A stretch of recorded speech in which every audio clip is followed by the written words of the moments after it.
host Locke, and this is the podcast where we drink, smoke, and bullshit about the life of a historic criminal. Now we're talking outlaws and gangsters. We're not going to cover too many serial killers. That's just a little bit dark for me, and this ain't no true crime podcast. Honestly, you can't call this a history podcast because I'm no historian. I'm just a history fan that does some research and bullshits about it with his friends. So speaking of my friends, let me introduce you to my co-host. All right. So first with us today, I'm excited to have for the first time on the show, one of my longtime friends and listener to the show, Damien. What up, dog? And then also with us today, we got Dan. What up? You're excited. Feel these nipples. Now it's cool. This is our first winner of the fan drawing. Someone who's a fan finally gets to pop up on the mic. See? So just keep listening. It pays off. Eventually you you go. find yourself in the studio. You too could be part of this fucking shit show that we call a podcast. Now, it is really cool to be here, though, because, like I said, I do listen to you guys all the time. It's been a couple nights that, 4 o'clock in the morning, I'm still rolling, and you guys are right there with me, keeping me up, So I do appreciate you guys, and I do love the show. We appreciate you listening. And truckers keep the fucking world going round. So That's it, baby. We're doing God's work out here, man. Hey, quick question I got to ask all truckers. When you're on the road and somebody gives you the old air horn elbow, do you do it or don't you? Oh, I still do it. There is a company policy, per se, that you're not supposed to use the horn unless, something's actually going on. But I don't give a shit, dude. From 8 to 80, I've had people sit there and pump the fist. Oh, I hit the horn. Hell yeah, that's what all day long. I don't care, man, Yeah. Fuck your corporate policy ruining the world. Hey, because I grew up, my grandmother actually lived right across from Thornapple Valley on Tillman. So I grew up, one of our pastime was going to walk over 96 and just fist pump all day long and see how many trucks we could get to hit the horn, man. So you goddamn right I'm going to hit it for a little fat rounded face kid, man. I had an old lady, I swear to God, man. She looked like she had to be, old as Jesus. And she put her hand out. Her old man slowed down. And she put her hand out and pumped the fist. And I was like, mama. Hey, I gave her the standing ovation one, baby. Well, hell yeah, she's old as Jesus. You have to. So it looks like we all are starting off with the same beer. So Damien, not only did he show up to do the podcast, he brought drinks for the house and shit. So, you have to, man. You can't show up to somebody's house without a 6-pack at least or something. The bringer of booze. See, that's how you can tell he listens to the show. That's real gangster shit. You don't show up empty-handed. That's it, man. You show up empty-handed, you get turned away.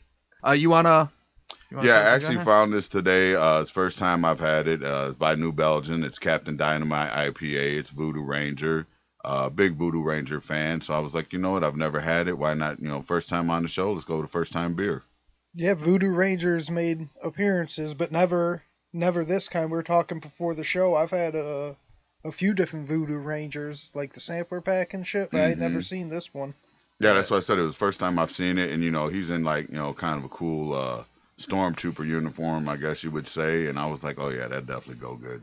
Yeah, that's a good call. I was just going to say that we talk a lot about the art on the beer cans. And, yeah, this beer art is pretty fucking sick. And that's something that I've noticed lately that I've been seeing different cans with, like, really dope art on them, man. And I'm like, I see why it's $20. It's not the beer for the 4-pack that's $20. It's the art that you're putting out. I can respect that. I've said a bunch of times, the way I pick NFL teams is just by whichever animal I think is toughest, and the way I pick my beer is by how cool that label is. Some of them, like you said, they just so artistic and so sweet. You got to get shit. The other beer that I haven't cracked into yet, I picked just because of the can. What is it? It's Raimondo El Rojo Red Ale. It's from Griffin Claw, right here from Birmingham, I believe, in Michigan. So another local favorite. Griffin Claw has made an appearance on the show a few times. I was just telling Damien I never had this kind before. He has, but I like Griffin Claw. They got a lot of them. But, yeah, this one I think you will really enjoy. It's actually one of my favorite red ales that I've had. I just found that, I believe, last winter.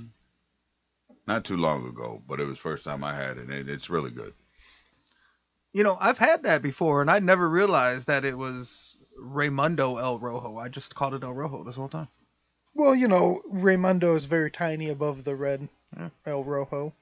But What? yeah, I picked it just because it's got a little bandito on the can. So Yeah, it's I like, mean, he's sitting there with the 2 6-shooters. I'm like, he's a badass. I got to drink a Yeah. beer with him. maybe we'll be saying hello to him tonight. Who knows? If it's Raimundo El Rojo that we're doing tonight, I swear to God. I brought some my classic IPA, the Two Hearted Ale, which has a great picture of this fish on Can't it. tell the fish. You guys all have you got like a stormtrooper, you got a fucking Mexican cowboy and like a bandolier. I got a fucking fish. Well, some would say you have the symbol of Jesus, so you are Sure. blessed, my son. But also, we brought first timers. You brought a classic favorite. Work. It's been on here a lot. Many hearts, lighthearted, two-hearted, all of the hearts. Yeah, I got Black-Hearted out in the fridge too. And that's where's Bell's from? That's a Michigan. That's local. Kalamazoo. Yeah, Kalamazoo, the other. Michigan beer scene's ridiculous, man. Yeah, there's a lot of good beers. All right. Before we get started, we got to make sure we take the time to thank Sixfold Sueno for letting us use his music in the intro. And then we got to thank Cancer for letting us use his song in the mid-roll. So you can follow them both on Instagram. It's Sixfold Sueno. It's FOE. And then Cancer is at Eyes Bleed Defiance. And then while you're on Instagram, you can follow us at Bad Guy Podcast. And we're also Bad Guy Podcast at TikTok. And you can find all the links at badguypodcast.com if you're having a hard time finding them. So we'll go ahead and get started. And the bad guy we're covering is James B. Miller. This ain't negotiation time. This is Scarface. Final scene. Fucking bazookas under each arm. Say hello to my little friend. Jimmy B. Mills. So we got James Miller, who went by Jim Miller, a.k.a. Killer Miller, a.k.a. Killin' Jim, a.k.a. Deacon Jim. I like them. They steadily got worse as it went on. Well, I'm just trying to understand how the hell you go from the killer to the deacon. Yeah, where did you find Jesus along your path? It's the evolution of it. See, that's the story in a nutshell. He goes from Killer Miller to going by Jim, more laid back. Hey, we don't need to go last names. Call me Jim. Stab, stab. Then becomes a deacon, turns the shit around. We're still in season 2, and this is already the third guy we've covered that goes by Killer. Yeah, but at least his is, it's not just super like Killer Miller. You know what I mean? I didn't even count that's Super right. Killer, so it's actually 4. So we cover Killer Burke, Super Killer, Killer Petey, and then Killer Miller. Okay. I like Killing Jim. It's just hey, what's up, Killing Jim? Jim down the street? No, Killing Jim. Yeah. Because Jim's, James, that's something that, you like Mike. Everybody's got 2 or 3 people named Mike that did it. Is it White Mike? Is it Killing Mike? Where are we going with this? What Mike are we talking about? Crackhead Mike, which one? So, Jim Miller was born October 25th, 1861 in Van Buren, Arkansas. All right. So wait, what year again? I know you just said it. 1861. All right, so post Civil War. No, that would be like pre, right?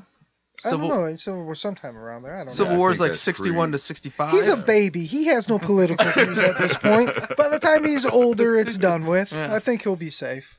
No, he is a diehard Confederate. So I included this picture of Van Buren, Arkansas. Now, he moved out his family moved to Texas when he was at the age of 1. But one of the best resources was from an Arkansas website that kept claiming him as Arkansas outlaw. He lived in Van Buren, Arkansas for 1 year, left at 1 year old, and they're still claiming him as Arkansas's craziest outlaw. Like, well, I can see that though, because how many real crazy outlaws does Arkansas have? Texas, hey, we got you all day long. How many do you need? Yeah. How many do you want? Arkansas, look, we got this one guy. He was only here his first year of life, but we're gonna go ahead and claim him anyway. Yeah, come on, Texas. Stop being such outlaw hogs. You got all the Spread people the down wealth. there. Come on. so yeah, at the age of 1, his family moves to Texas. After several years, a couple years later, his dad died, and Jim and his mother moved into his grandparents when he's still a young boy. At 8 years old, both of his grandparents were murdered. Damn, he just has a bad stroke of parental Right. luck. Legend has it that he killed his grandparents and wasn't prosecuted because he was too young. Some people say he wasn't prosecuted because there wasn't enough evidence. Some people say that the whole story is bullshit. Either way, at 8 years old, his grandparents got killed. Got deaded. Got deaded. That's rough, man. Because, you hear about parents getting killed, but what the hell did your grandparents do that you killed your grandparents? Right. Allegedly. Right. You didn't get the cookies. What's going on? Right. Everybody loves grandma and grandpa. Right. That's where you want to be. That's where it's all at. That's where you're spoiled at. I mean, we can all understand killing parents, right? I mean, we all get that. Right. But the grandparents, Mama, that's where we're drawing the line. Now you're being ridiculous. Come on. Especially at 8 years old. That's prime babied by the grandparents time. Oh, too. man. You got to ride the horse extra long and everything, Hey, I tell you one thing, he loves his mom. He's taking everybody else out. Either way, however, the grandparents You know died. what's crazy? I was going to say, too, when his dad died, I was like, all right, we've heard this before. Story checks out. And then they had grandparents to move. Like, that's lucky. He had grandparents to move in with. Because normally this turns into mom ends up marrying some other douchebag or it turns to hooking. Now, it ends up in the whorehouse, and, now he's shining shoes Instead, outside the whorehouse after she's shining the knobs in there, Everything's getting shot. But instead, he goes to grandparents' house, fucking kills them. So either way, no matter how it happened, now his grandparents are dead, so they got to find somewhere new to live. So him and his mom end up moving in with his older sister and her husband, John Coop. And then they get killed. Well, Jim Miller and John Coop never got along. They fucking hated each other. Well, yeah, he just killed the grandparents, so I mean... John Coop is probably a normal guy. He's like, no, don't bring that crazy little motherfucker to my house. Right, I don't want to sleep with one eye open. He didn't really kill the grandparents. The thought that it is even a chance is crazy. The fact that we're having the conversation at all says I don't want this little fucker in my house. It's even a rumor. But even still, it's like, he's 8 years old. I'm trying to think of every 8-year-old I've ever known.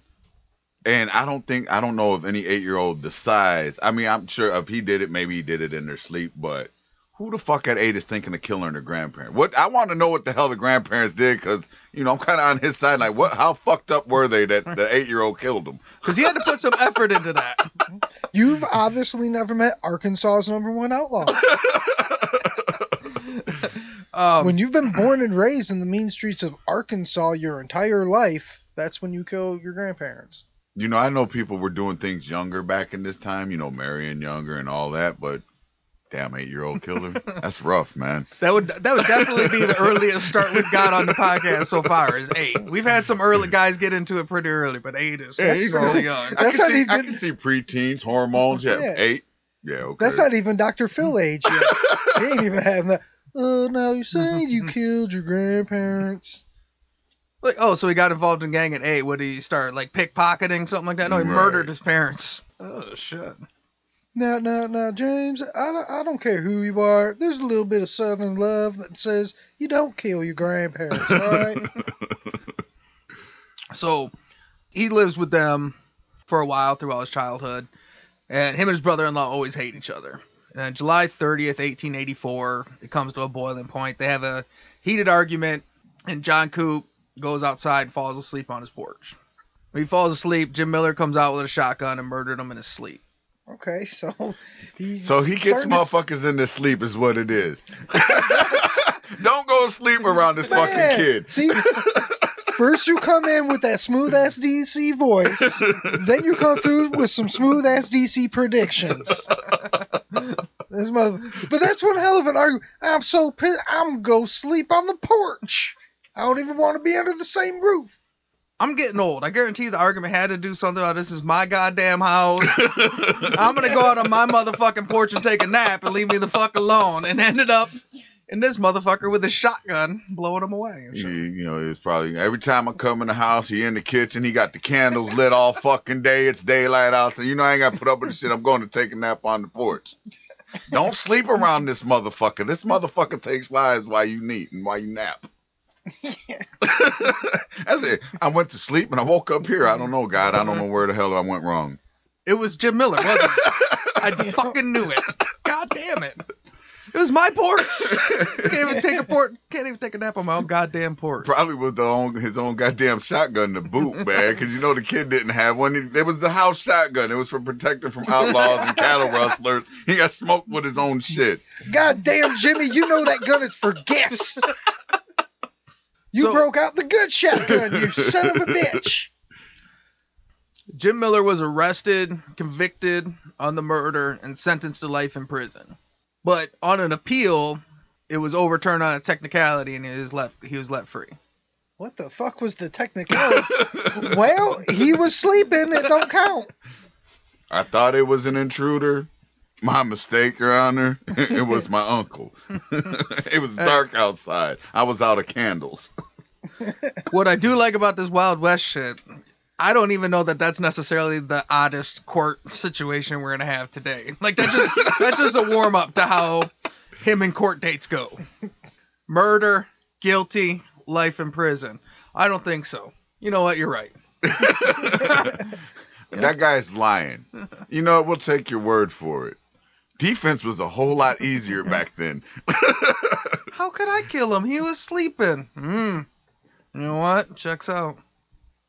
After this, now obviously none of his family members are going to let him hang out with him no more. Like, so everybody's like, no, can't move in with me. The mom is pissed. The mom just wants someone to sleep. She's like, God damn it, Jimmy. Now we got no one else to stay with. You keep on killing all our relatives / roommates. Like, look, Ruth, you can stay. Jimmy can't. I don't want to wake up dead. I know what the fuck he does. Dude, I'm a deep sleeper.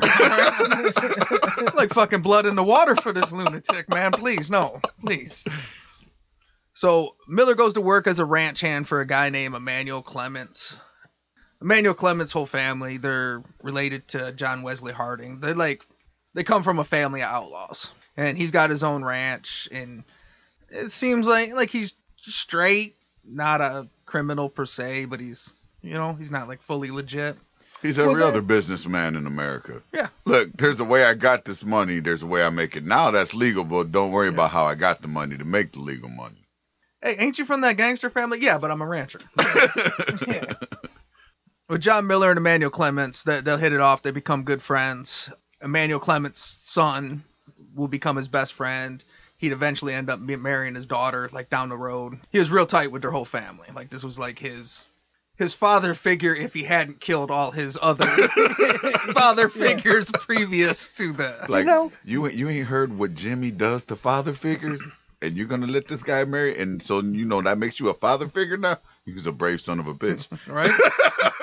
He going to wake up dead is what you're going to do. You know what he does to the men in his life? He shoots them in their sleep, man. I love you, Mr. Clemens, like a father. But like a father, I don't want to kill in your sleep when you're taking a nap. So yeah, they become real close. He learns everything about ranching.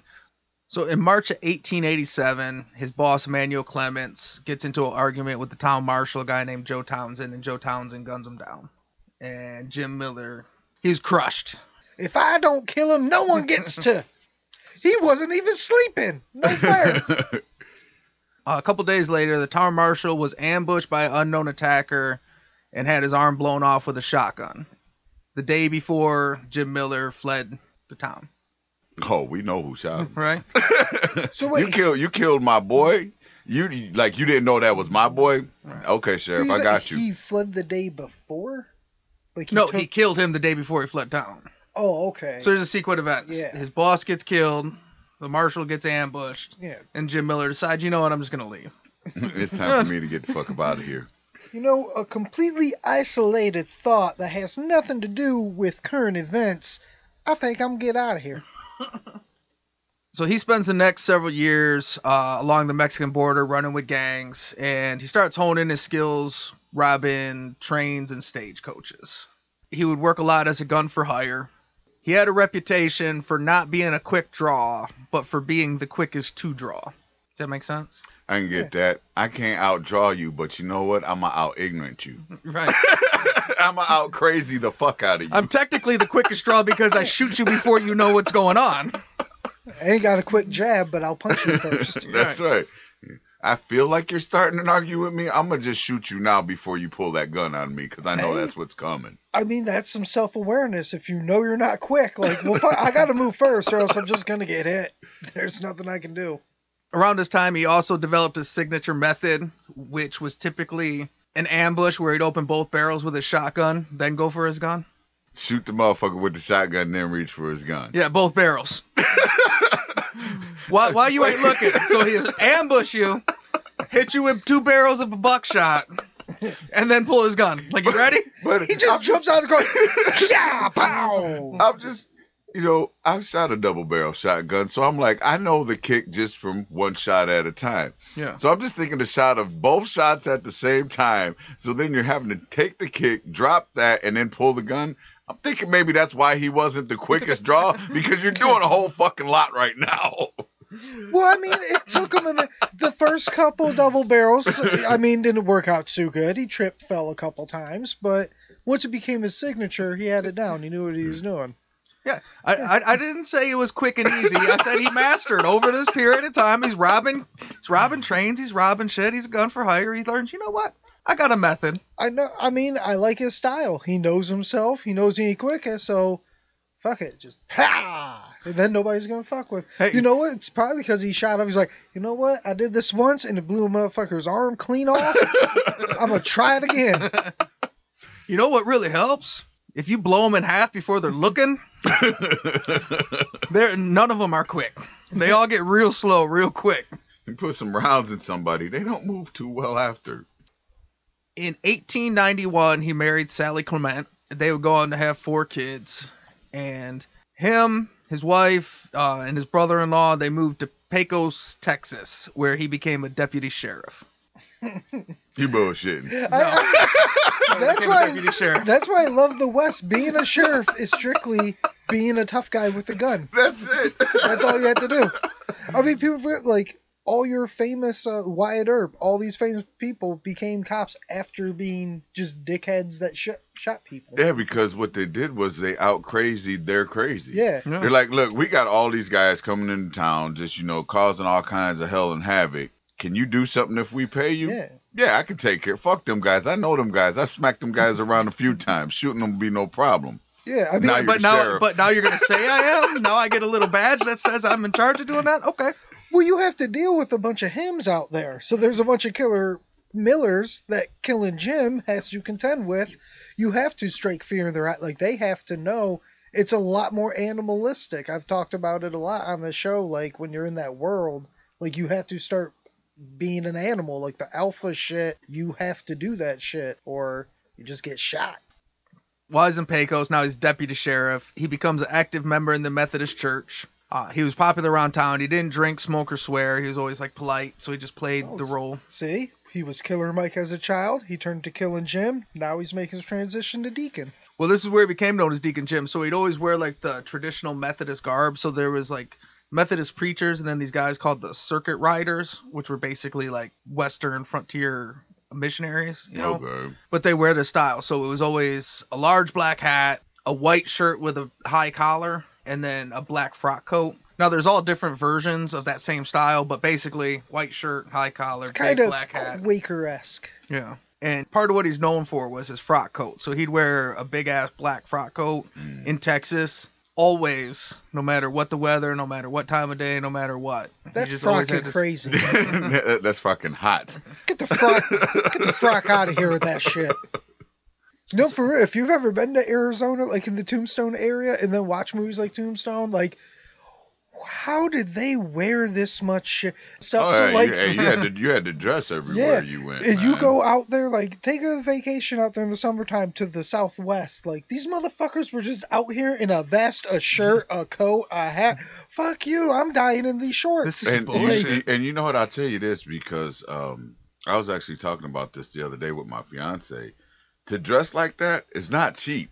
You know, you're basically in a fucking 3-piece suit, you know. And as much as I'd like to look fancy and fly, I don't make that kind of money. You know, because you figure, like you said, they had the vest, the tie, the tie pin, the cufflinks, the hat. I mean, The pin stick. Yeah, they were all geared out, and so I'm like, The motherfuckers had money, because even back then it was probably even more expensive, just because all that shit was tailored, or you had to wait for it to come in. You have to wait for the black cloth to come in for Right. someone to make that shit.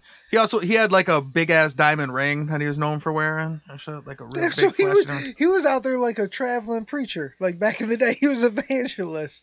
Now, they ask, why Deacon Jim gotta have the nice horse? Why Deacon Jim gotta have the cool ring? Don't ask no questions.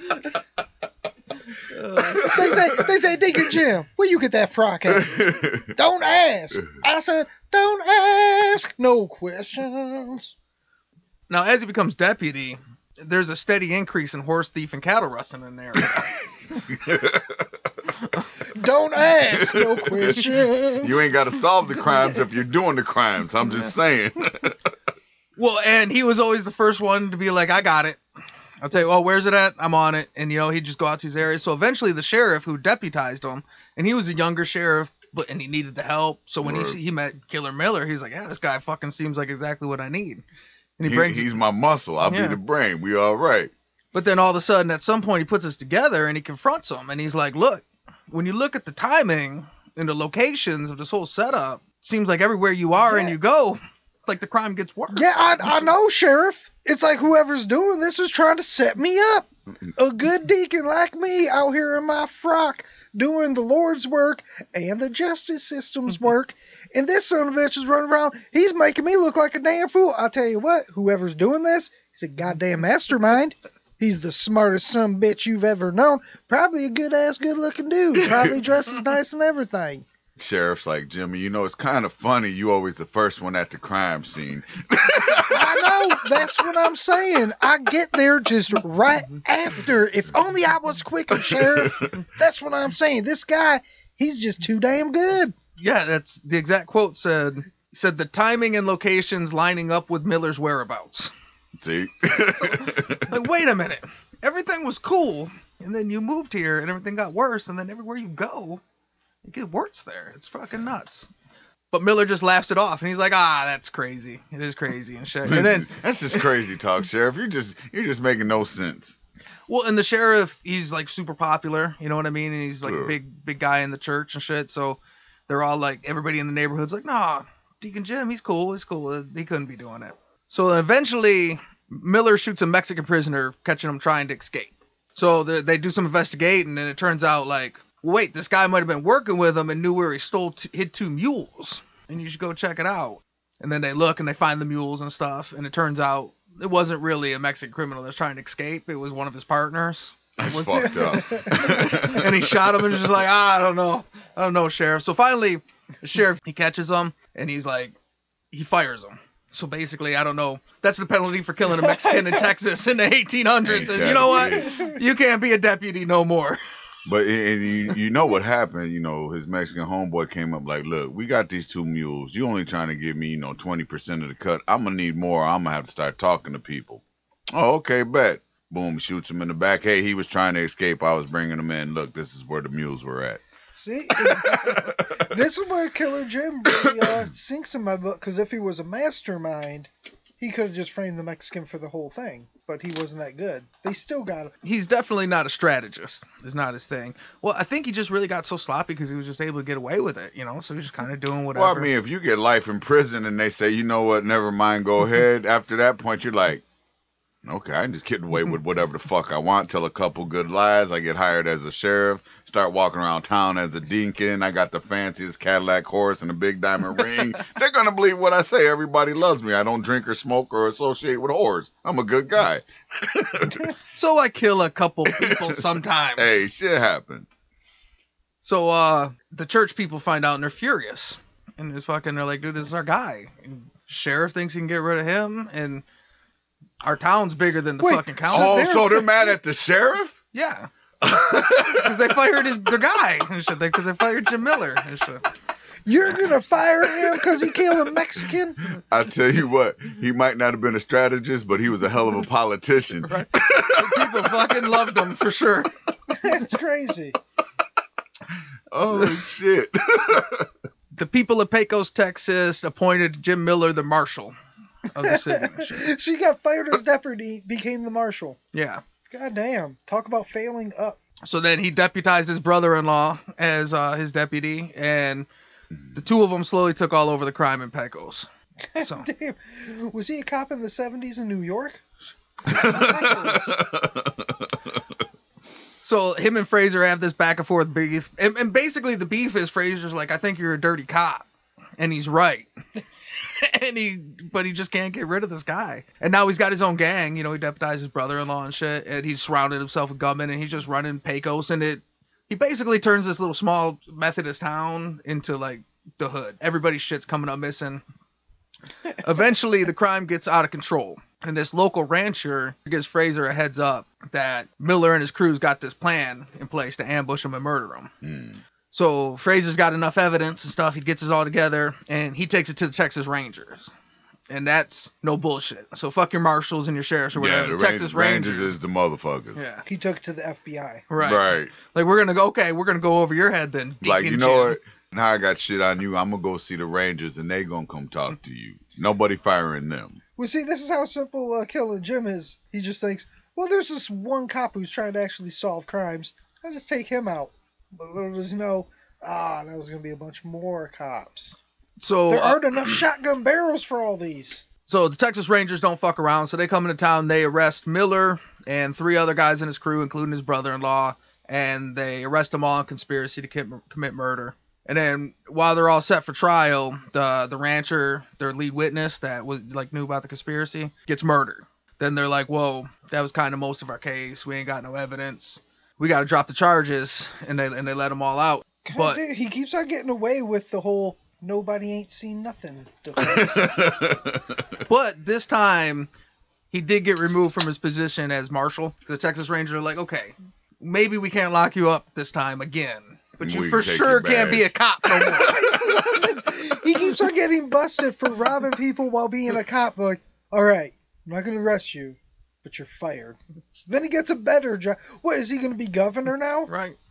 Fraser took it personal. So the rancher that got killed, you know, like he seemed like he was like a good cop. He was like, oh, this guy got killed, and I'm not putting up with this, and I'm the fucking sheriff, and this is Texas, so I'm going to do it the Texas way. So he goes to just roll up on Jim Miller and Pecos. All right, now he's going full The Rock and Walking Tall. Yeah. All right. He grabbed the piece of 2x4. He's ready. He's ready to go. He about to die. I'm tired. I'm tired of you, Killer Jim. Oh, fuck.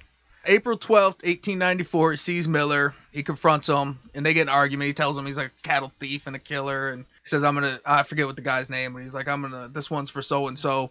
And he knows that Jim Miller's dirty.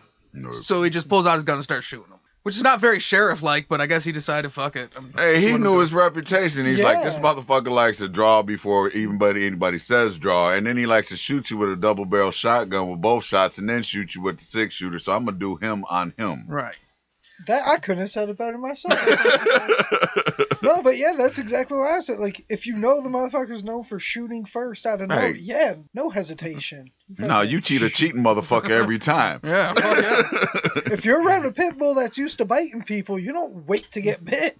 So he just empties his revolver into him. He hit him in the arm, in the leg, and 4 times in the chest. All right, that was a slow build-up. I thought it was arms late. Like, is he just Like hitting this is a limbs? non-shooting motherfucker. Yeah, what is Miller got off one left-handed shot, which missed and hit a bystander.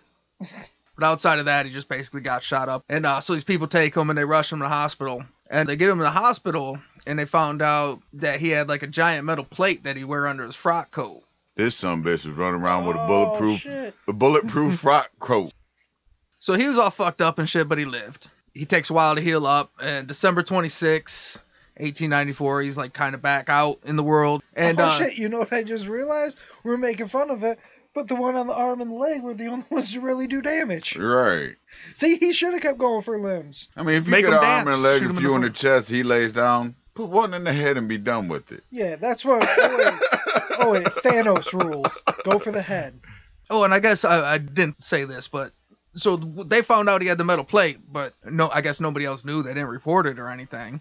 And then on December 26, 1894, Fraser's like, fuck, this motherfucker's alive. Well, you know, it's doctor-patient confidentiality. They can't put that out there. Right. So Miller was standing out at a blacksmith shop, and Fraser sees him again.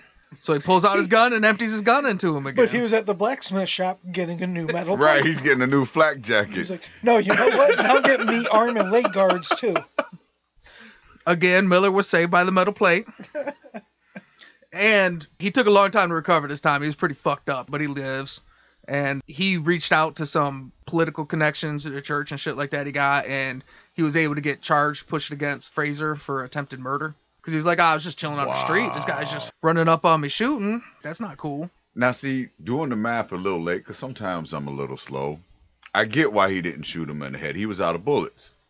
6-shooter, revolver, 1 in the arm, 1 in the leg, 4 in the chest. Yeah. So he should have known that second time he shot him to save 1 for the fucking headshot. Then he wouldn't be having these problems. No. He just thought he was the luckiest son of a bitch ever. And he's like, well, this time for sure. Yeah, headshot. Look, if Zombieland taught us anything, double tap, man. That's you just it, gotta man. Go for the... I love at this point, he's a dog and Killer Jim is a squirrel. Like, he just sees him, just goes at him shooting. And he's the cop. Yeah, he can't help himself. He's just going for it. Fraser was charged, but they weren't able to convict him on the murder. He's looked like a fool twice. And everybody thought he was like a joke. They kept saying that like Killer Jim got the best of him. Well, Deacon Jim, they probably called him. And they just thought he was a fool. And then he, had to face charges and shit. So he ends up losing his re-election. And he's not the sheriff no more. And he just ends up leaving town. Dude, in today's world, he would just become a mass shooter. This guy's out here just stealing shit, becomes a cop just to steal shit more, gets fired for stealing shit and killing a Mexican, becomes an even better cop. Like, and now this guy's going, like, actually thinks that he shot and kills this motherfucker. Can't even kill him. He keeps coming back. Like, to this guy, killing Jim is a demon. Like, it's like the dream where you can't punch hard enough. It's like, I just keep shooting him in the chest and it doesn't work. And even worse, all the townspeople think he's the asshole. He gets fired. And that's what I'm saying. He was a hell of a politician because they're like, you know what? We got to press charges on the sheriff because the sheriff done lost his goddamn mind. It's like one of the bad cop movies where, the cop knows that the congressman is the biggest dope dealer in the country, but nobody believes him because he's the congressman. Yeah. Hey, Jimmy's a goddamn politician, son of a bitch, boy. He's out there politicking his ass off. Like, Everybody he's loves apparently him. very good at this. This guy is Matthew Broderick in The Cable Guy. Like, somehow he just took off to the desert to just do a shit ton of peyote till he dies. Like, he's just lost his fucking mind at this point. Fraser loses the election, leaves town, and eventually Miller catches word that Fraser is in the area visiting family. September 14th, 1896, he finds out Fraser's playing cards in a saloon in Toyah, Texas. Jim Miller walked into the saloon and shot Fraser in the head with both barrels of his double-barrel shotgun. God damn. So it basically removed his head from his body.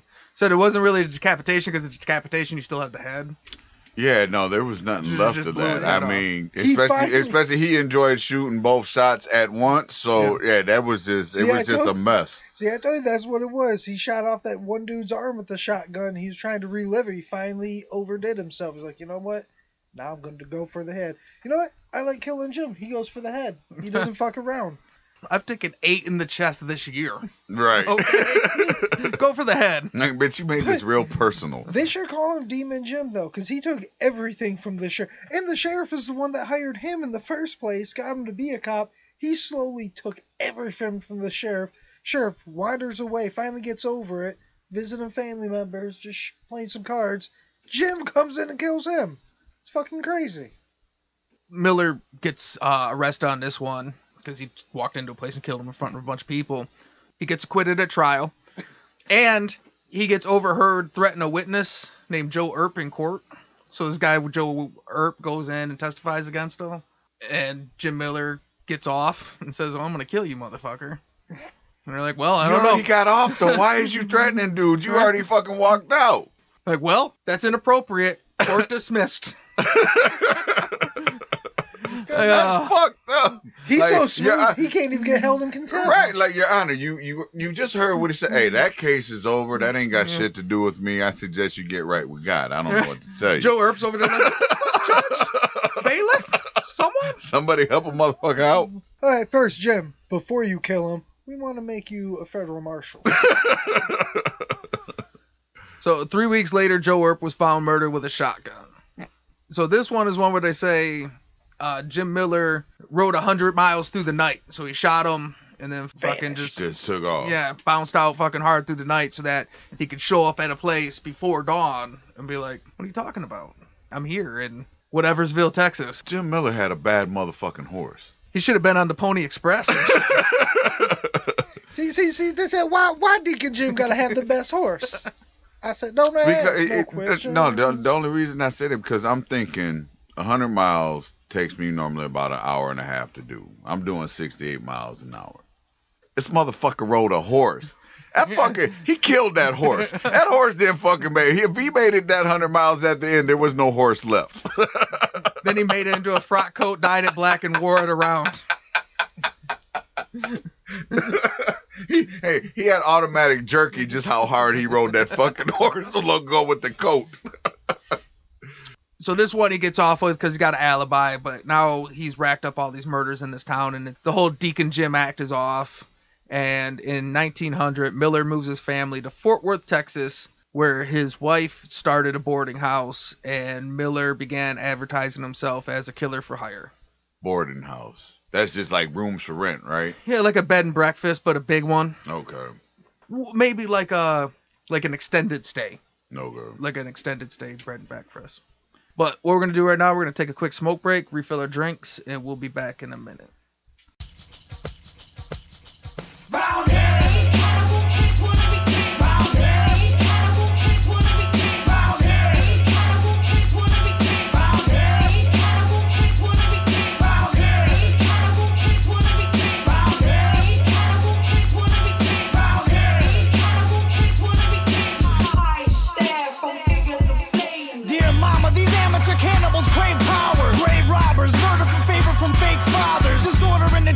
Shackles to break out of. They cower, solo but mob them and they crowd us. Spilling in the street with heat like hot lava. Pop bottles, molotovs tossed and rocks follow. Ominous disciples like vipers, they strike quickly. Come at me like an army, I'm tearing you down with me. Spit like a baron, rulers of bread like Kaiser. Roll with the goal and get beaten like outsiders. These amateur animals swing in the wrong jungle. Climbing the wrong vines mean these lions will snuff you. Concrete wilderness building our own structures. Writing our own order, appointing our own judges. Overthrowing authority, morally lack conscience. Fighting for survival with rivals with throat punches.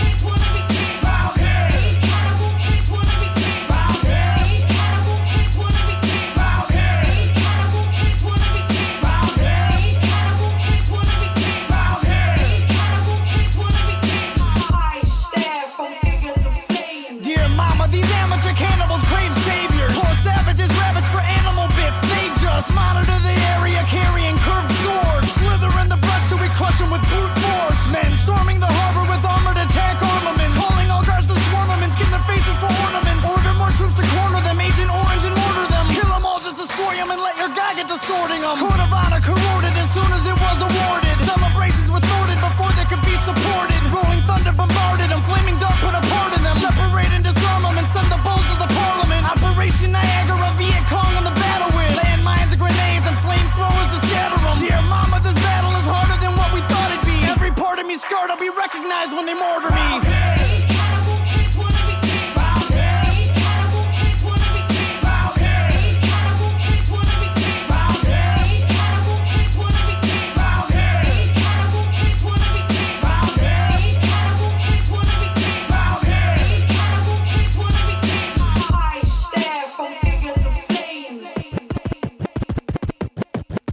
It's almost time to run, put on your army helmets now. You're running toward the sun with all your guns, defenses down.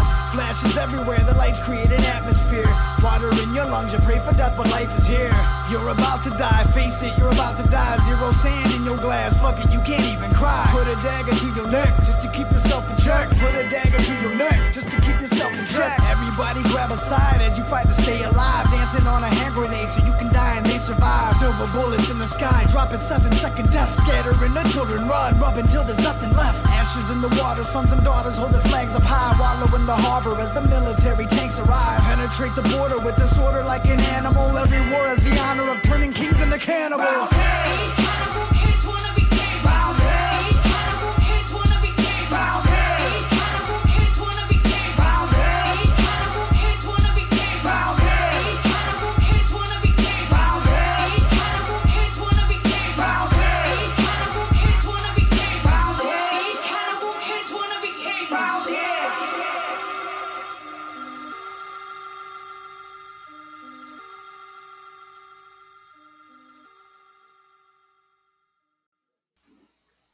All right, we're back. Back in the saddle again. So while we was middle of the last segment, my wife brought us some the chocolate martinis. What do you guys think? Dude, that thing is deliciously dangerous. It's like chocolate milk, but it's adult chocolate milk. A grown-up yoo-hoo. I think that's always the common consensus is, yeah, it's good. Like, you could just slurp that fucker nothing down. and be like, oh, wait. It You just guys tapped are- me on the shoulder. You guys are some negative Nellies. Hey, that's the first time I ever drank craft beer. I know you go to Old Chicago. Sure. I was at Old Chicago, and I always get the tall beers because I usually get Bud Light. And I went up there, and I didn't know craft beer, so I don't even know what I got. I just got a couple something different crazies and shit. Drank 2 of them, and got up to go to the bathroom, and stood up and was like, oh, hold on. This ain't Bud Light. It's a whole different animal because I know I just started drinking them, I want to say 3 years ago, and Little Something Somethings became one of my favorites. And so, Bud Lights, Miller Lights, whatever, it was always, Modelo's, whatever I was drinking. And then I started noticing, I started getting a gut, man, like a for real beer drinking gut. And I'm like, man, I'm putting on weight. So I just happened to sit there and look up. I'm like, how many calories is it? It was like 3,600 calories for a 12 pack. I'm like, I can't drink 12 of these all at once no more. I'm having my meals plus another meal after. Yeah, that's beer guts. They're a thing. When we left off, Killer Miller had reset up base in Fort Worth. And when he was putting himself out there advertising as a killer for hire, what he was working was what at that time was called the sheep war, the sheep versus cattle war. Okay. It was big in Texas and Oklahoma, but most of the Wild West is you had sheep ranchers and cattle ranchers, and they ruined the land for each other. They can't coexist together, and they would beef with each other. But then you also had a big beef with farmers versus ranchers, because the farmers had the land and the law on their side, but the ranchers had the money.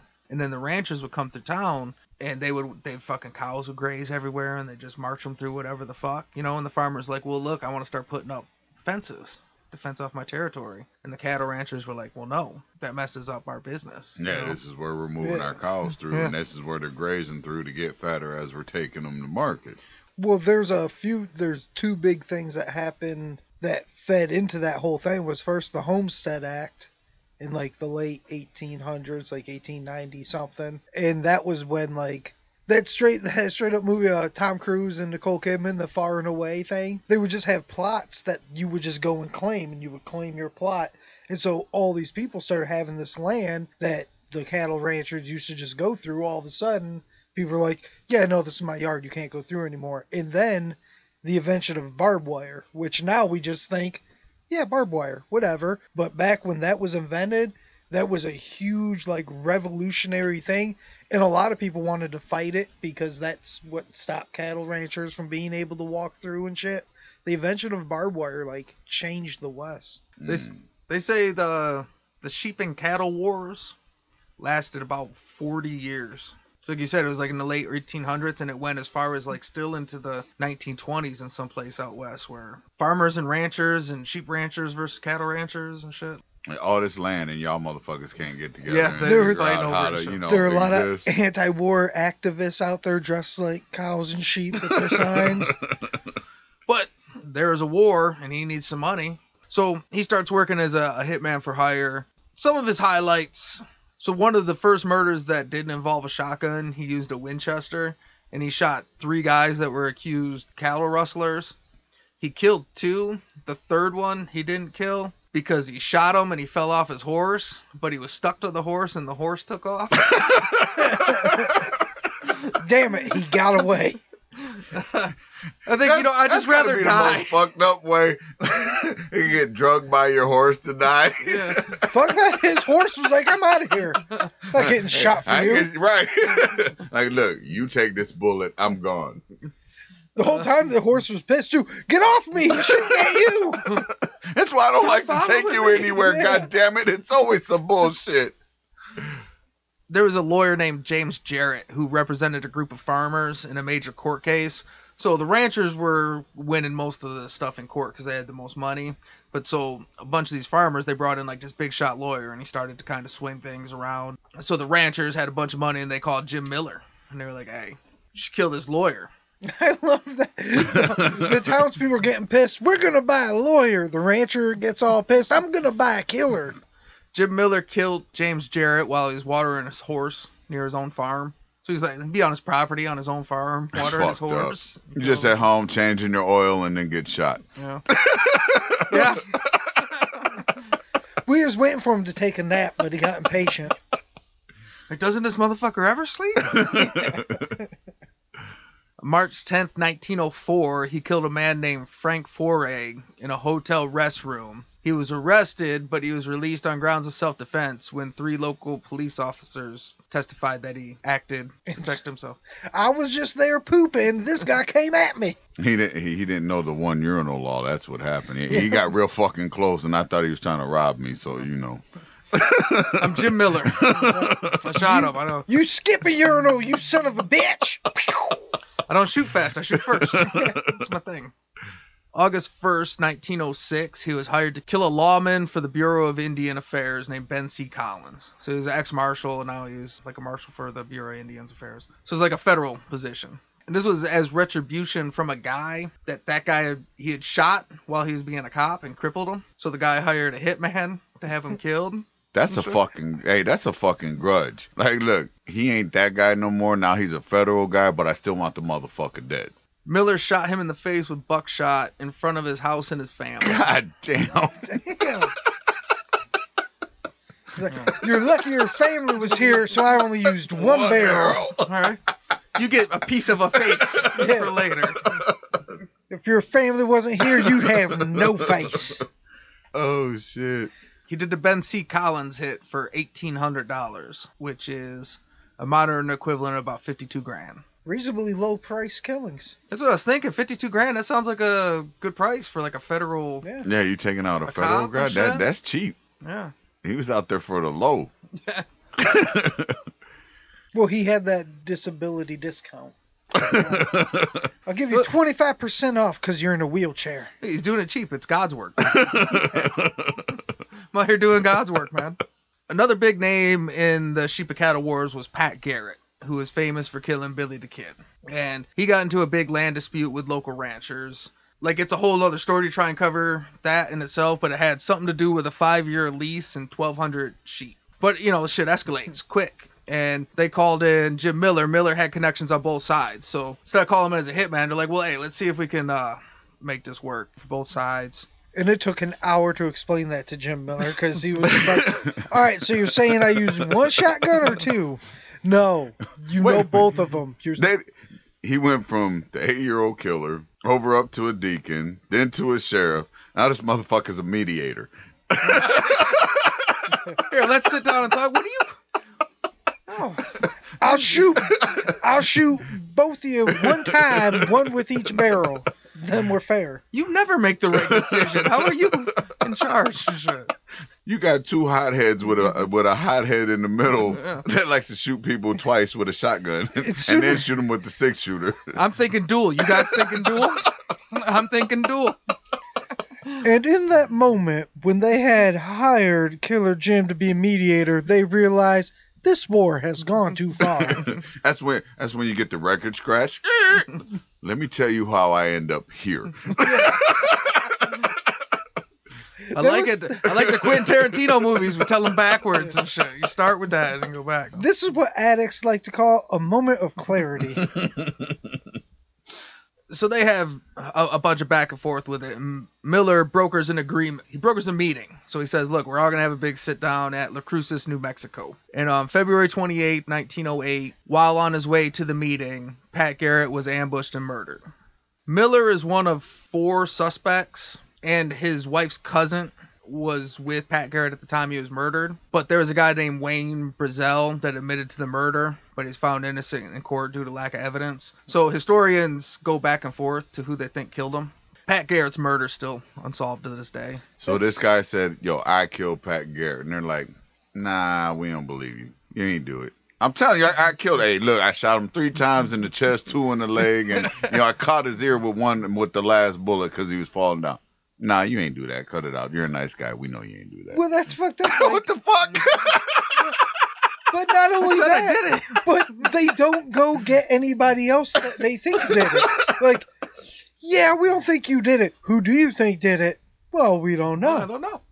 I guess we'll just... Not you. And that's crazy because Pat Garrett he's a big dude in the Wild West. Right. He was an old gunslinger. Like, he's one of the best lawmen of the West. And for him his murder to just go unsolved, it's kind of fucking crazy. Pat Garrett's death site is now a historical marker on the side of the road, but the actual death site is 1 mile away from the historical marker, and it was marked with by Garrett's son. So you can see, like, this is like, if you're in New Mexico, this is the Pat Garrett murder site. I'm sure. That's cool as shit. And it's weird because it's his adult son. This looks like some little kid shit. Well, it's carved into a rock. That is true. You don't exactly Well, no, do this is cursive. poured concrete. He poured concrete into that spot. Everybody's not a great artist, and That's he true. probably did that with his finger or a stick. So You finger the paint a detail name, ain't gonna be Locklear. the greatest thing on the planet. Let's get some cement and see what sort Pat of Garrett's kid's a fucking punk. Fuck that kid, man. sort of finger calligraphy you got. You just said he's one of the greatest lawmen in the world. His son can't put a fucking little effort into that. Like, that's Well, like some being a kindergarten famous shit. gunslinger doesn't make your son a fucking genius. Man, you're not Picasso out there. Yeah. You sling the shit out the gun. Hey, I bet you that some bitch hit every goddamn rock on there, make the bullet bounce off and touch anything you want. But hey, Right. I just can't draw. That's Yeah. all. Well, Leave me the fuck not my alone. thing. Who the fuck are you? I Right. can shoot. I can't draw. Fuck you. He probably could barely spell. Like, that's his last name is one of 4 words he spells. Like, Garrett. That's why I put P. Garrett. He would misspell Pat. Right. But I do like how the marker is a rock with a bullet hole through it. Yeah, that is cool. They try to do what you said and ping the bullets off of it, but instead of just going through the motherfucker. Yeah. So, you can go see the Pat Garrett murder site, but just know that's not the Pat Garrett murder site. On February 27, 1909, Jim Miller is hired by a small group of ranchers to kill a rival rancher who was a former deputy marshal named Gus Bobbitt. At this point, everybody's like either a marshal or has been a marshal. It's just one of those things like, yeah, I was a marshal once. It was cool. I did that first summer. I was a summer deputy. I do like that this Wild West story is still we're in 1909. Like, that's almost, we're almost to World War One. Like, Yeah. they're still out there cowboying and shit. Now, I will say this, though. I'm very surprised we haven't heard the wife say, you know what, I've had enough of this shit. Or she hasn't been part of one of the shenanigans he's been into. Because normally I've noticed, like, the girlfriend, the wife, or whatever has took a step one way or the other. And she's just back there and like, look, I'm raising these kids. Do what you want. Just keep the money coming in. I'm going to take care of the finances. And that's her part in the story. This is back I when don't women wanna didn't know. have a say. Well, Nobody knows, but she thought about it because nobody cared. Well, no, And but she I'm came just from saying. a gangster family though too. So she knew what part she was going to be playing. Yeah, she knew the deal. Like, whatever. What else? Or I could have stayed being some shitty rancher somewhere. We're making money. I run this boarding house. Fuck Or it. she married a dude that's known for killing people that disagree with him. It's true. I enjoy hold on. sleep, and this motherfucker kills This people while they motherf- sleep. Yeah. So I'm just be doing my thing. This motherfucker killed his grandma because she said he had too many Werther originals. So I'm not gonna say shit to this guy. He can do See, whatever I'm gonna he come back wants. to that part. I'm gonna guess that he thought they were chocolate chip cookies and they were oatmeal raisin, and that started the whole fucking thing. I can see that. So that grandpa tried to come in and defend her, and by then it was too late. The whole thing had escalated. The distrust that she just did. I thought they were chocolate chips. She gave me fucking oatmeal raisins. She's never been the same. Even God couldn't help it. You know what I mean? It's just... Grandma said I wanted Cocoa Puffs. What's with this fucking Kix bullshit? I want some Frosted Flakes. Oh, there are corn flakes everywhere. So Miller ambushed Gus Bobbitt on the road, shooting him in the side with both barrels, a shotgun. Bobbitt died, but he lived long enough to identify Jim Miller as his attacker. Miller fled back to Texas, but he was arrested in Texas and extradited to Oklahoma, and he stood trial with the 3 men that hired him. He's waiting over for trial, and they're looking at it, and they don't have a lot of evidence, and it just seems like they're probably going to be able to get away with it. And on April 19th, 1909, 30 to 40 Ada, Oklahoma citizens formed a lynch mob and went to the jail cell and pulled the 4 men from their holding cells and dragged them to an abandoned stable and strung them up to hang. So they just had fucking enough. Yeah. See, they did what that sheriff couldn't do. Like, the law just kept on letting them off, and they're like, you know what? Fuck this. I'm taking it into my own hands. We're tired of this. There had actually been another murder like a month or two before that where the people had got off too. So it was almost like even more about that than this one. It was like just, you know, it's 1909. You know what I mean? Like, we're trying to be like big boy America, and you guys are still fucking playing Wild West and shit. And we're not doing this no more. Which I was saying, I was kind of surprised because, you know, he always seemed to have the people in his pocket. You know, he always had them sit there, hey, we love this guy. What? No, not this guy. I think that's a good point, but this is in Ada, Oklahoma, so these ain't his people. That makes sense too. You know what I mean? Now he's a hired gun, so he's going to different areas and doing shit. These people don't know him. They don't know he's a deacon. They don't know. And these fucking ranch wars have been going on for decades. They're just tired of this shit. They don't even care about the particulars. They just know it's another rancher hiring someone to kill people. They're just tired of this shit. It's 1909. Let's get our shit together, dude. The other 3 men cried and begged for their lives. Miller asked to die in his hat and have his diamond ring returned to his wife, which both were agreed to. He also asked to be hung in his frock coat, and then they denied that.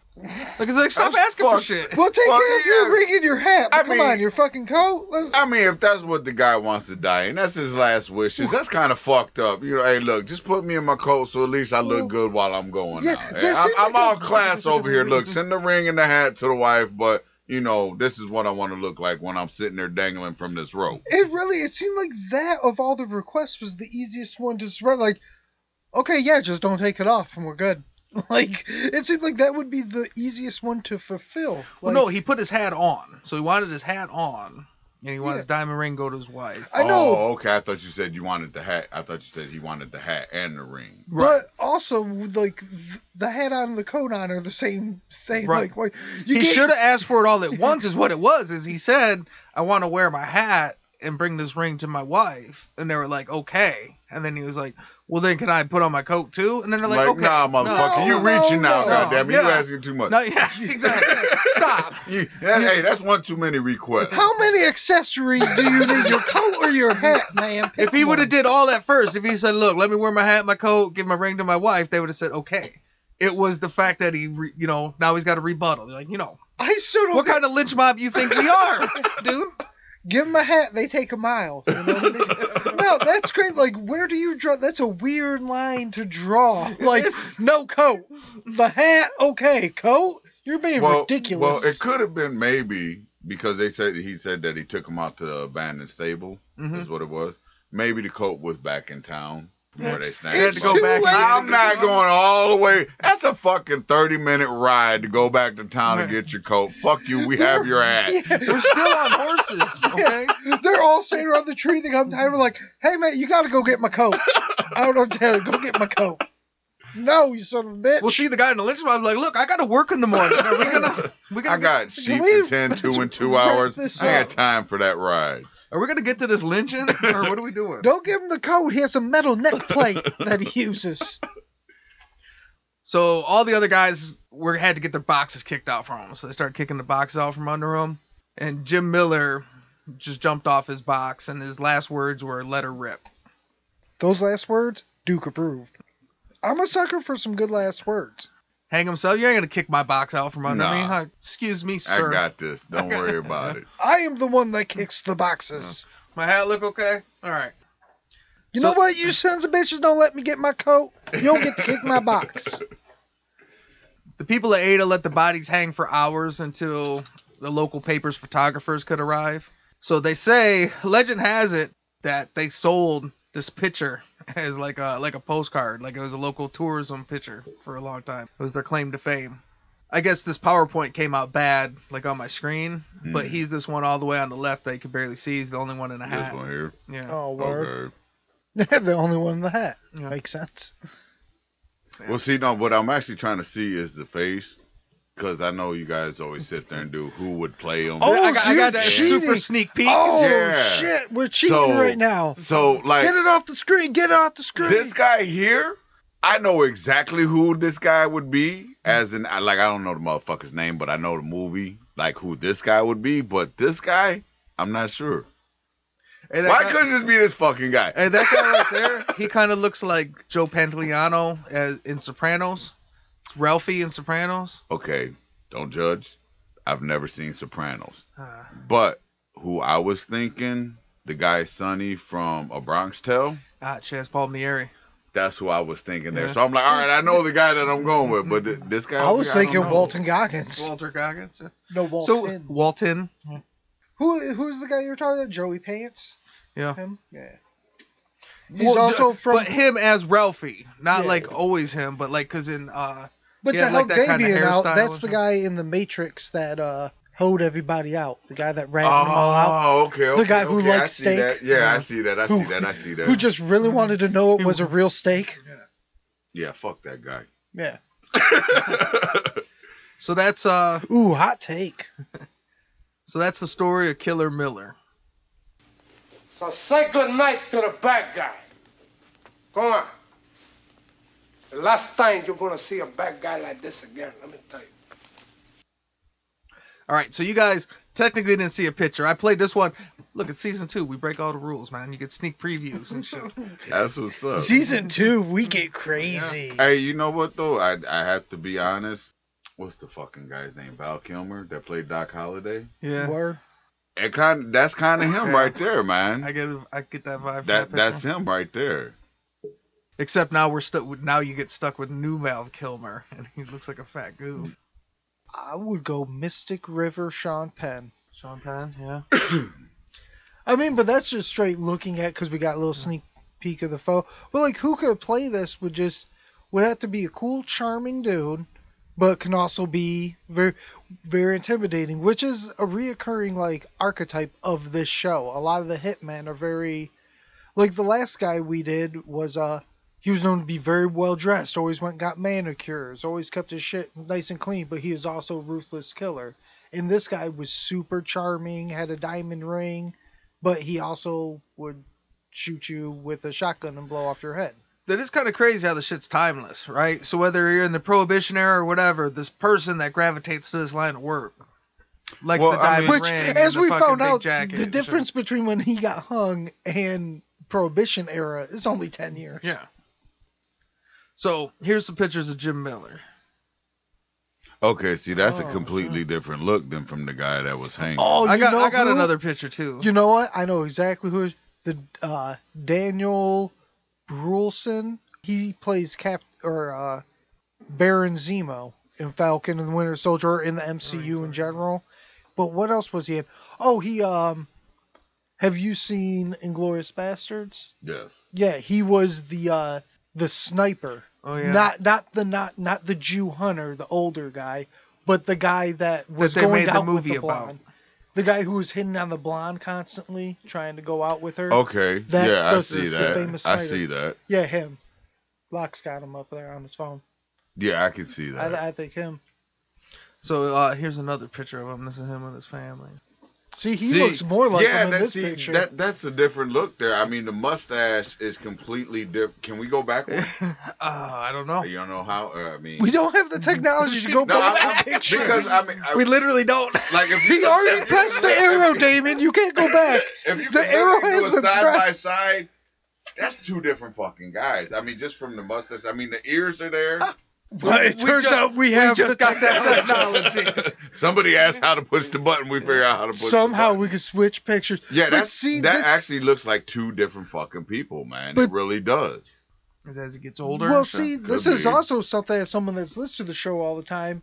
We've mentioned a lot of times how on these pictures, 9 times out of 10, it's just like this, where we'll see one picture and have an Right. idea, then it'll hit that fucking arrow key, and it'll be like, dude, what the fuck? That's a different dude. It happens all the time. I'm I gonna think it's I'm these gonna old have pictures to and question shit. your picture finding skills, Yeah, man. I I don't mean- know. I think that's a different guy. Do you even Google, bro? Well, Because I seriously left out a couple pictures because there was a couple where I was like, that looks sketchy and shit. So these were the three I can most confirm because I took that into consideration. Okay. No, he does because he got those high ass fucking cheekbones in both of them. Right. So I think, and the ears alone. I mean, yeah. You know. So this is probably him really young. He's got a pretty him when he was young and married that chick.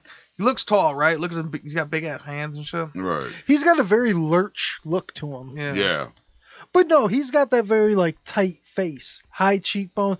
Not super like long face, but kind of like a rectangular face going. He looks like a dick.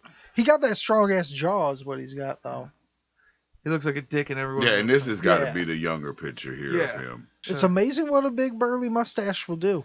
He should have stuck with that, right? Yeah. Maybe the Methodist didn't like because see this looks like the guy that'll shoot you twice in the face with a double barrel shotgun. The other guy, that looks like the deacon part. So you know, I can see the transformation there. That's what he do. He had a fake mustache he would take on and off when he did his killings. That's killing Jim. You know? That's killing Jim. No, I'm Deacon Jim. All right.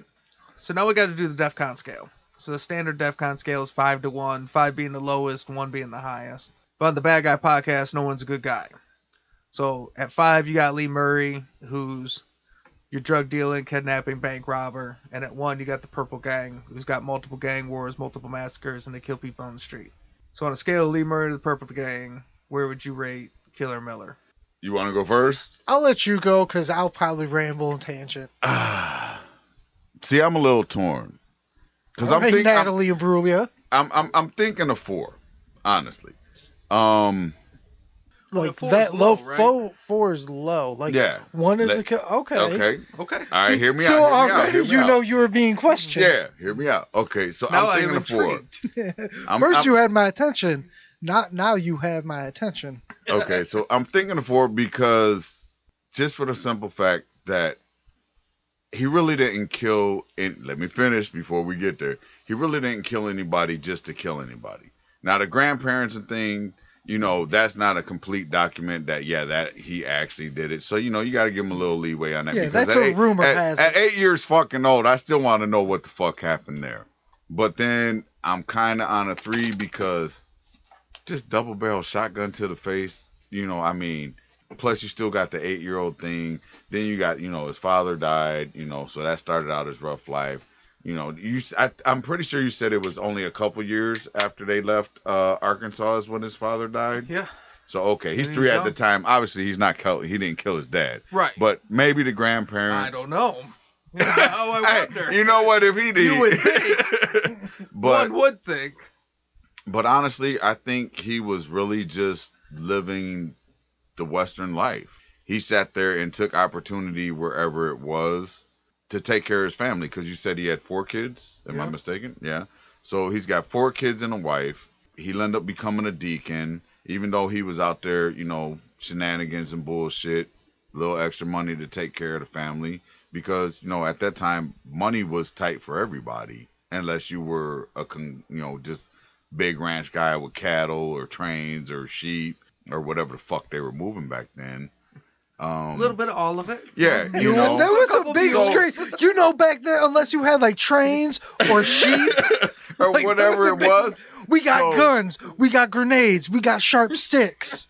Like we just de-escalated what I think, quick. you know, he sat there and he was doing his little side work as a sheriff or deputy sheriff, rather, to, you know, because I'm sure at that time deputy sheriffs weren't making shit, you know. So he's got a little extra going on to sit there and take care of these 4 kids and the wife at home.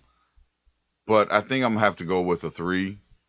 If I'm wrong, I'm wrong. I don't know. Well, but I just love how you were making the whole case for a 4, and then you're like, so I'm going to go with a 3. You're arguing with yourself. Yeah, then that's why I said, you know, I'm a little torn between the 4 and the 3. But, you know, he was still a motherfucker out there just taking motherfuckers' heads and arms. And plus, he's got to be a 3 just because, you know, he was smart enough to sit there and come up with, you know, his own armor to take 8 in the chest and still walk around. So I'm going to go with a 3 with that. I agree with you. As a listener to the show, and you know I say this all the time, we got the shootout rule. We got the sort of like, I'm very forgiving with the people on here because I understand, like, you're in that world. That's the way you got to be. Right. So I understand this guy. I agree with a lot of what you said because we make jokes about. I don't think he killed his grandparents. I think that was probably like after you hear the whole story and then you hear his grandparents died. They're just like, yeah, he probably killed them too. Like that's definitely I don't think happened. And when you think about it, he started off just rustling and shit. Or no, he killed the brother-in-law. Yeah, well, his mom's brother-in-law. To him, it was like an asshole uncle. But also, like, he got away with it. You know what I mean? Like, and so if you don't get away with that, you keep doing it. And then his first deputy job, he got busted, like, rustling shit around. He got fired, then promoted. He didn't learn. He learned, like, this is how I make a living. The second half of this guy's life got real. That's when he's like, yeah, it got real rough at that point. Wrestling. I'm just going to straight shoot people in the face for money. But to that point, there's a line between an enforcer and the mob where you kill other mob members or situations like this where a crippled guy said, now I can't walk right. This guy shot me in the knee. I want you to kill him. And so he went out there and took off half the guy's face in front of his family. Like, that's not like killing another mob member that was in on the mob shit. That's a little different. That's why I was going between a 3 and a 2. And for me, it really all goes to that mindset. I am forgiving for people that... I'm very much a live by the sword, die by the sword guy. If you're in the mob, if you get killed by a mob member, I mean, that sucks when people die, whatever. But, yeah, you're a mobster, you got killed in the fucking mob. That's kind of how the mob goes. Right, that's the game you're playing. Yeah, that's how it is. Like, that's the way this show goes. I agree, he wasn't a guy that was just out in the street killing motherfuckers willy-nilly. But it wasn't just he was in the ranch wars and he took out people that were in the ranch wars. Like, he became a murder for hire guy that was just out here murdering. And we joked about, but he took everything from that sheriff. I forget the sheriff's name. Like, he took the guy's name from us. He took everything from that dude to the point that that dude lost. It was like, the only recourse I have is to just murder him myself. Still couldn't even do that. He tried twice. Still couldn't do it. Ran away. Said, you know what? Fuck it. I'm done. This demon cannot be killed. I'm out of here. Then he comes back to shoot that motherfucker and kill him. Like, he had a fucked up mindset. I mean, that's why I go too. I call that only fair, though. Look, you got 2 chances to kill me. I just outsmarted you. I should have been dead. Now it's my turn. Yeah. Yeah, but you took the guy's job from it, and all the guy did was say, wait, you're a criminal. He didn't take his job. Well, I mean... He was given his job. The people love Deacon Jim. He didn't take a damn thing. When they got the election, I'm saying fair and square. Yeah. And that's the thing. It wasn't even an election. They were like, wait a minute, you're firing Deacon Jim? Fraser was over there like voter fraud. We're not trying to rehash it, but we all know the guy was like the one good guy in the whole story, and the whole town people were against him. He was the fucking asshole. This guy is robbing you. Yeah, but we like him. Fuck. Still, that guy, like, ran away. All he did was come back to see some family members and play some cards. No, he gets shot in the face. But going back to that whole thing is that's the way that world was. And, I mean, when you're raised from that young age and you made your money being a ranch hand, just killing stuff, being an enforcer sort of guy, then your whole thing was you got rich for being a murder for hire guy. So I understand how... That's why I could... Since you went with the 3, I'll go with the 3. I'll consent to a 3. But I definitely think he's between a 3 and a 2. And I definitely see your point on that, too, though, to be honest with you. So I had him at a 2 because I think, okay, so 4... Okay, fuck it, I'm back to a 2. Fuck you, Damien. Fuck you and your 3s, dude. I didn't have to argue. It's a fucking 2, bro. I'll take that, but watch me argue him down, too. Right. Dude, it's my podcast. You didn't argue me down. I was giving you the fucking 3. Now I take it back. Where's my shotgun? I'll just edit it and win. Be like, yep, and everybody says DEFCON 2. That's that bullshit. You'll hear you like, I think, DEFCON 2. Like, put you in a fucking star. You're going to be in your truck listening to this, be like, that motherfucker. I'm giving him 1-star review now. So here's what I think is, you kill somebody, you move to a 4 automatically and shit. Sure. And gangsters, you know, you live that life and you're killing people and you move to a 3 for me. Okay. You're living a gangster life and you're killing people. That makes you a 3. To me, once you start killing for a living, you move to a 2. you're now a professional killer. Okay, I can see that now. You know what I'm saying? Okay. That's how, I don't know. Everybody, like you said, Now, see, and then that's the everybody's thing, scale you is know, hey. arbitrary, but this is how I break it down. Now, Like, and so- see, that's the thing you guys have to give me a little bit on, because even though I do listen to the show, I think I'm only maybe 4 episodes behind. I've never done the show, and it is definitely a different aspect of actually sitting here doing it. Because I know I called him the one time and was like, how the hell did y'all rate this guy a 4? He's definitely a 1. It was the pirate. Well, so yeah, he was a You 2, know. and you said he should have been a 1. And honestly, that's highly debated still. I've argued, Really? I've Yeah, argued Tank- that same shit. Tank He's is on him definitely- all the fucking time. On that Okay. shit. Can That definitely is see, a running you know. thing. But yeah, so that's kind of how I rate the scale is. Okay. Once you start killing, for me. See, mine and crazy yours motherfuckers. variable just that little bit, which is a 3 for me is you can be a killer for hire, but only an enforcer. Like, you kill people in the game. You kill Right. other mobsters. As soon as you kill people, whether it's for a living or not, that aren't in the game, that aren't the gang members, who aren't in the mob, who aren't like in the ranch war. As soon as you start killing people outside of that, that's when you jump to a 2 for me.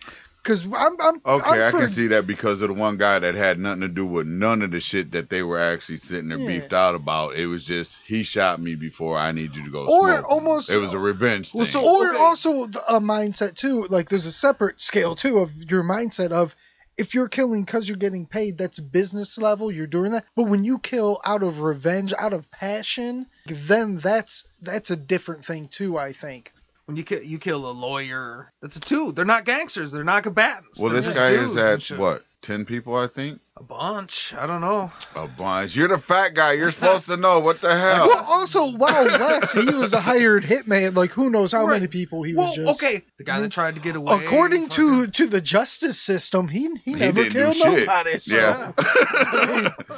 I mean, what He's is a deacon. what? You know what I mean? He for sure is a deacon. Murders, not 1. 0. 0 murders. Yeah, so... Deacon's a good man. But that's what I'm saying. He would not do that. He did not steal our horses or our mules. He You just know tried what? to keep the peace between the sheep and the cattle people. See, I do miss my mule. I wish I had my mule. That's it. Damien sounds like a real townsfolk right now. But yeah, so I would have went with a 2, but you guys both said 3, so that would No, be, no, because I don't like the fact that he thinks he argued me down. This dude's a 2. He's a 2. I was being nice. I was giving him a 3, but now, no, I'm a 2. Sorry to back up. 2. We're going 2. Sometimes some of these religious guys, sometimes that helps a lot. Like a lot of the Jewish gangsters. Jewish gangsters are typically one-generational gangsters. Mm. One generation will be a gangster, make a bunch of money, take care of his family, stop being gangsters and shit. Right. But they technically don't believe in hell, so it's kind of easy to be a badass gangster for one generation. Maybe not going to heaven, but I don't Yeah, I don't believe that's in all hell. right. I ain't worried about hell, but you So, know what? My family's whatever. been, taken care of and It everything. is what it is, Everything's you know? set up. I don't believe in hell. Yeah.